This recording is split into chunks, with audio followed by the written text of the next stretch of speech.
Oui, mais Sidia Touré, beaucoup de voix appellent de plus en plus à la candidature du général Mamadi Doumbouya à la prochaine élection présidentielle de 2025. Chacun peut dire ce qu'il veut.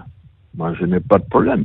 Si la candidature de Doumbouya est une nécessité, mais que les autres candidatures le sont, et que nous avons la liberté et la garantie pour être en Guinée de faire campagne, moi, je ne verrai pas d'inconvénient.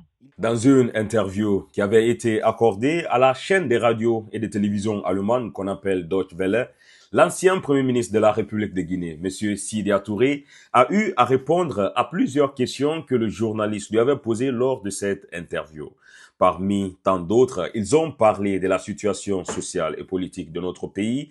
Et ce qui nous intéresse dans cette vidéo, c'est bien sûr la candidature du général Mamadi Doumbouya aux prochaines élections présidentielles en République de Guinée.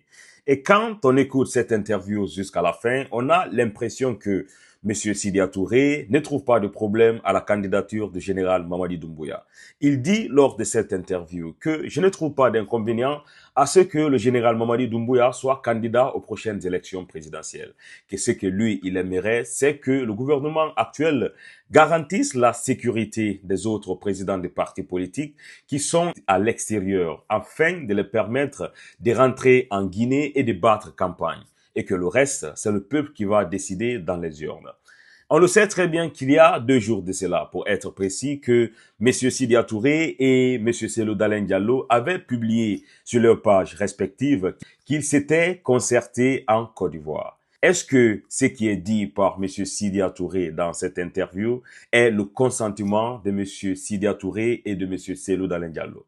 Pour mieux comprendre, je vous invite à écouter cette interview intégrale de M. Sidya Touré qui avait été accordée à la radio Deutsche Welle. Bonjour Sidia Touré. Oui, bonjour. À quand votre retour à Conakry? Ben ça, je n'en sais rien, puisque je n'ai plus de maison en Guinée, donc je ne sais pas. Pour le moment, nous attendons de savoir quelles sont les dispositions qui sont prises pour que nous puissions être en sécurité chez nous. Donc vous vous sentirez en insécurité si vous rentrez à Conakry? Non, je ne risque pas de rentrer parce que quand je sortais de là, alors que moi, je n'ai aucun dossier à la CRIEF, de quelque manière que ce soit, je me suis senti menacé. Oui, mais pourtant, contrairement à Cellou Dalein Diallo, le leader de l'Union des forces démocratiques de Guinée, l'UFDG, qui est lui aussi en exil, aucune plainte n'a été déposée contre vous par les autorités militaires de la transition. Il n'y en a pas.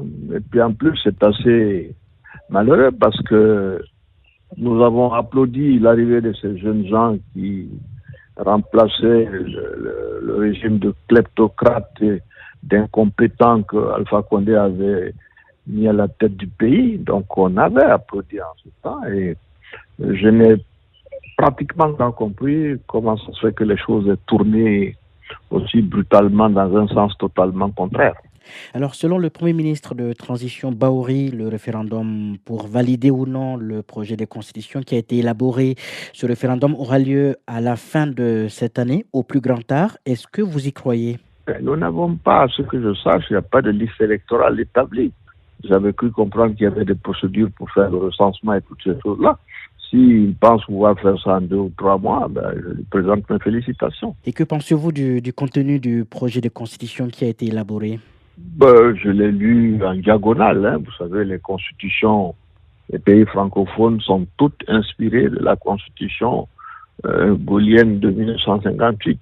Donc, franchement, il n'y a rien de nouveau, sauf que il y a des mesures qui visent les individus, mais qu'on essaie de noyer dans le cadre de la loi. Oui, notamment les Guinéens qui détiennent une autre nationalité et qui ne pourront pas faire acte de candidature lors de la prochaine élection présidentielle. Tout ça, je dis, je n'en pense rien du tout. Et ceux qui détiennent d'autres nationalités, ils sont nombreux là-bas. Autre innovation prévue dans ce projet de nouvelle constitution, le général Doumbouya, à la tête de la transition, pourrait être candidat s'il le souhaite, puisque les candidatures indépendantes sont autorisées dans ce projet de nouvelle constitution. Pour le moment, je ne fais pas un débat sur cette question, parce que je trouve que ça a très peu d'intérêt dans la mesure où je ne vois rien venir.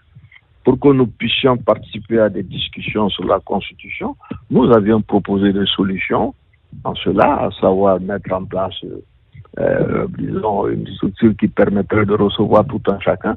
Ce qui s'est fait à Conakry en dehors de nous tous, nous prononcer là-dessus. Moi, je n'en vois vraiment pas l'intérêt. Oui, mais Sidya Touré, beaucoup de voix appellent de plus en plus à la candidature du général Mamadi Doumbouya à la prochaine élection présidentielle de 2025. Chacun peut dire ce qu'il veut. Moi, je n'ai pas de problème. Si la candidature de Doumbouya est une nécessité, mais que les autres candidatures le sont, et que nous avons la liberté et la garantie pour être en Guinée de faire campagne, moi, je n'aurais pas d'inconvénient. Il y a un peu plus d'une semaine, l'Organisation internationale de la francophonie, l'OIF, a levé la mesure de suspension de la Guinée de ces instances, mesure qui a duré 3 ans. Qu'est-ce que vous en pensez? Non, j'ai trouvé cela assez regrettable dans la mesure où les arguments avancés m'ont paru assez légers. Mais en plus de cela, quand on parle de liberté, disons, et de droit, il y a beaucoup à dire actuellement. Toute la presse en Guinée est pratiquement fermée. Nous avons également le problème en ce qui concerne les droits de l'homme concernant nos jeunes gens, Onike Mange et Biloba, qui ont disparu dans des circonstances qu'on n'arrive toujours pas à éclaircir. Donc, il y a beaucoup de choses à dire par rapport à ça.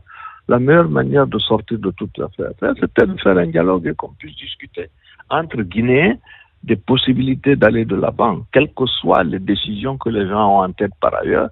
Mais s'il n'y a pas un débat qui permet à chacun d'entre nous de s'exprimer, ça ne sert à rien. Et avez-vous le sentiment que la communauté internationale ferme les yeux en ce qui concerne la transition en Guinée? C'est ce que nous leur disons, en tout cas, c'est l'impression que ça donne. Sidya Touré, merci. Merci beaucoup. Si on a écouté cette interview de M. Sidya Touré jusque-là, on a tous compris une chose. On a compris que M. Sidya Touré, président de l'UFR et ancien premier ministre en République de Guinée, n'est pas contre la candidature du général Mamadi Doumbouya aux prochaines élections présidentielles. Tout ce qu'il demande, comme il est en train de le dire dans cette vidéo, c'est que, voilà, la sécurité des présidents des partis politiques qui sont à l'extérieur soit garantie et de les permettre de rentrer en République de Guinée, battre campagne et de partir aux prochaines élections présidentielles et que le reste, c'est les Guinéens qui vont décider qui sera président et qui va diriger la République de Guinée. Je me dis que, voilà, l'histoire est réellement têtue et je demande humblement à tous les Guinéens de faire un pas en arrière et de regarder 10 ans en arrière, disons même de regarder peut-être 15 ans en arrière. Parlons des années 2009, de la candidature du capitaine Moussa Dadis Camara et de tout ce qui s'était déroulé au stade du 28 septembre où on a vu des Guinéens qui sont morts, des Guinéens qui ont perdu la vie pour, voilà, satisfaire la cause des politiciens. Parce que quand on voit aujourd'hui les mêmes acteurs des partis politiques qui s'étaient opposés à la candidature du capitaine Moussa Dadis Camara en train d'affirmer ouvertement qu'ils ne sont pas contre la candidature du général Mamadi Doumbouya, on s'est dit qu'il y a quelque chose qui ne marche pas. Ou alors, on doit se retourner à ma thèse dont je disais que le capitaine Moussa Dadis Camara a été victime de complots depuis le début des procès du 28 septembre quand j'étais en train de faire des vidéos là-dessus. Beaucoup de personnes étaient en train de dire que non, c'est parce que je suis un forestier que je suis en train de supporter le capitaine Moussa Dadis Camara. Je voulais dire à ce temps-là que non, ce n'est pas ça, qu'on doit pousser nos recherche un peu profondément parce que le capitaine Moussa Dadis Camara, il a pris non seulement le pouvoir en République de Guinée sans que le sang soit versé, mais quand il est venu aussi aux affaires, il s'est attaqué ouvertement à des grandes nations comme la France. Il s'est attaqué à des grandes personnalités comme le président français et beaucoup d'autres impérialistes qui profitaient de la Guinée, comme l'ambassadeur russe qui était là-bas à l'époque.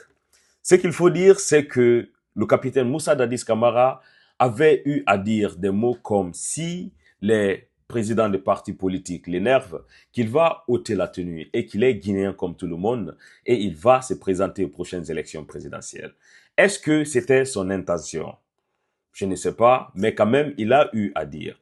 Et quand on compare ces deux situations, il y a des années qui se sont écoulées et ce qu'on est en train de voir ici, c'est une situation aussi qui est un peu similaire.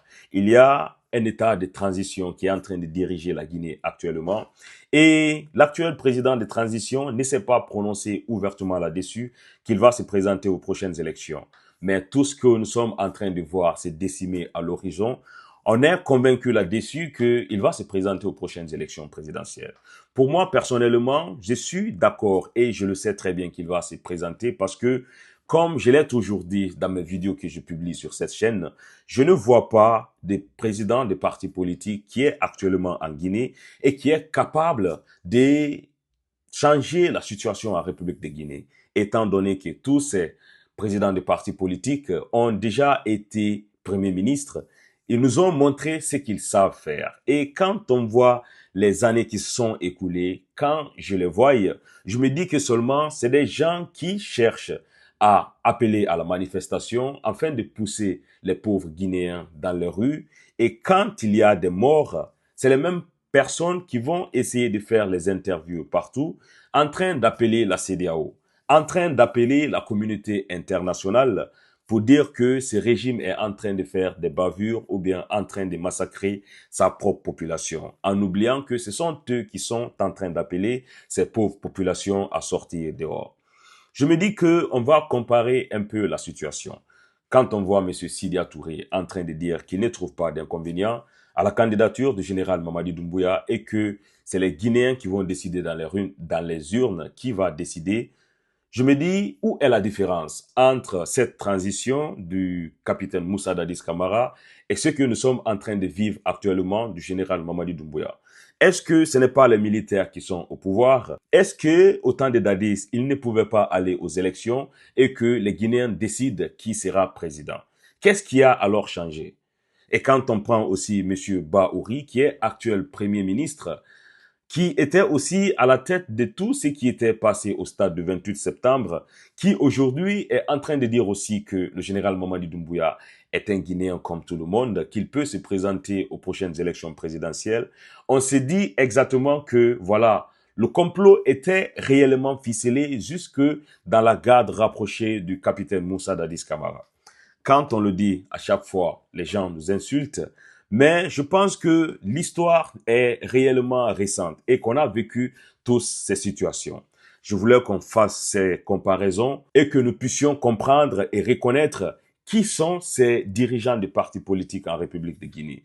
Quel est réellement leur visage? Parce que tout ce qu'ils sont en train de faire, que la population meure ou pas, voilà, c'est des businessmen de crise. Ils le font parce que tout ça, ça va enrichir leur CV et qu'ils continuent à chanter devant les médias internationaux, soit disant que ceci se passe dans notre pays.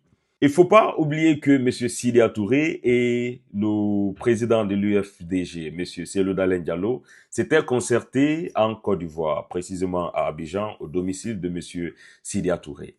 Ils ont eu alors à parler, bien sûr, de la situation sociale et politique de notre pays. Il se peut qu'ils ont aussi parlé de la candidature de M. Doumbouya.